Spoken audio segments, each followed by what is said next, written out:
ওয়েবকুপার বার্ষিক সাধারণ সভা ঘিরে রণক্ষেত্র যাদবপুর বিশ্ববিদ্যালয়। শিক্ষামন্ত্রী ব্রাত্য বসুর গাড়ির কাঁচ ভাঙার অভিযোগ। উল্টোদিকে বাম অতিবাম ছাত্র সংগঠনগুলির অভিযোগ, শিক্ষামন্ত্রীর গাড়ির ধাক্কায় এক ছাত্র গুরুতর জখম হয়েছেন।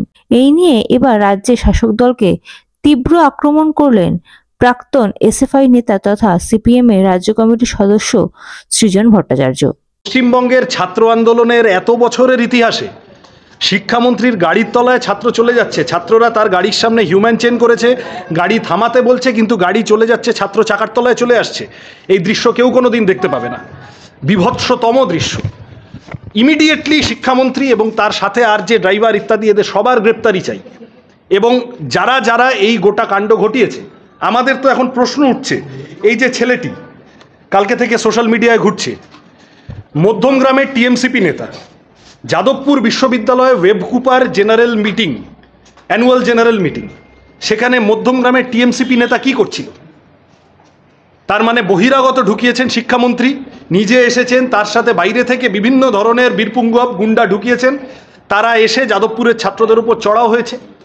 আসল কথাটা বলতে হবে তো, যে ছাত্র ভোটের দাবি 2017 সালের পর থেকে পশ্চিমবঙ্গের কলেজগুলোতে, বিশ্ববিদ্যালয়গুলোতে ছাত্র ভোট হয়নি। 8 বছর ধরে ছাত্র ইউনিয়ন বন্ধ এবং বিভিন্ন রকমভাবে টাকা পয়সা অ্যালটেড হচ্ছে, সেই টাকা পয়সা নিয়ে মোচ্ছব হচ্ছে। এই মোচ্ছবের দরুনই তো কে মারা গিয়েছিলেন গুরুদাস কলেজে একটা অনিয়ম বেনিয়মের জন্যে। ফলত সিস্টেমেটিক স্টুডেন্ট ইউনিয়ন ইলেকশন যাদবপুরে জানুয়ারি 2020-তে শেষবার হয়েছে ভোট। গত 5 বছরে যাদবপুরে হয়নি, প্রেসিডেন্সিতে হয়নি, আর রাজ্যের বাকি সমস্ত কলেজ বিশ্ববিদ্যালয়ে 2017 সালে শেষ হয়েছিল। তাহলে ছাত্র ভোটের দাবিটা অন্যায্য দাবি নাকি? ছাত্রদের সাংবিধানিক অধিকার লঙ্ঘন করছে সরকার, কোনো যুক্তি দিচ্ছে না, কোনো কারণ দেখাচ্ছে না। কয়েকদিন আগে এসএফআই কর্মীরা তারা বিকাশ ভবনে গিয়েছিল, শিক্ষামন্ত্রী তাদের সাথে দেখা করতে পারতেন, কথা বলতে পারতেন, সেখানে ঘাট ধরে মারধর করেছেন। আজকে উনি এখানে এসেছেন, যাদবপুরের ছাত্রছাত্রীরা যখন কথা বলতে গেছে তারা বলেছে যে আমরা ত্রিপাক্ষিক বৈঠক হোক এবং আমরা আমাদের কথাটা বলতে চাই। সব বিভিন্ন রকম বাইরের ছেলেপুলে এনে গুন্ডা লেলিয়ে দিয়ে ছাত্রদের উপরে এই অত্যাচার করার কি মানে ছিল? যাদবপুরের ছাত্ররা অ্যাজ আ হোল যাদবপুরের ছাত্র। শিক্ষামন্ত্রী শুধু টিএমসিপির শিক্ষামন্ত্রী নন, শিক্ষামন্ত্রী যাদবপুরের সমস্ত ছাত্রের কাছে শিক্ষামন্ত্রী।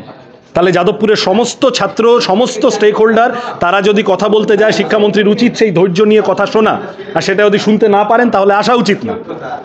যাদবপুরের মতো চলছে, ওনারা আসবেন, গোলমাল পাকাবেন, ঝামেলা পাকাবেন, এবং আমি তো বারবার প্রমাণ সহ বলছি। Bureau report, ND Bangla news. সবার আগে সব খবর, সঠিক খবর পেতে ফেসবুক পেজটি ফলো করে এবং ইউটিউব চ্যানেলটি সাবস্ক্রাইব করে রাখুন, আর শেয়ার করতে ভুলবেন না।